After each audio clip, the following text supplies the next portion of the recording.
പിതാവേ, അയാൾ ഒന്നിനെയും പേടിക്കാത്ത ഒരു മൃഗമാണ്. യുദ്ധത്തിന്റെ ഒരു ചിട്ടവട്ടവും അയാൾക്കില്ല. മുകളിൽ ആകാശവും താഴെ ഭൂമിയുമാണ് അയാൾക്ക്.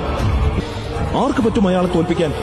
ആർക്ക് പറ്റും ആ രാക്ഷസനെ തോൽപ്പിക്കാൻ? പുത്ര, ഈ രാജ്യത്ത് നിങ്ങളെല്ലാവരും കൂടി കുഴിച്ചു മൂടാൻ നോക്കിയ ഒരുത്തനില്ലേ?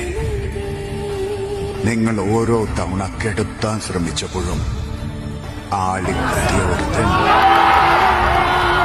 കർണൻ. കൃഷ്ണനെതിരെ നാം ഇറക്കുന്ന നമ്മുടെ ഏറ്റവും ശക്തമായ ആയുധം.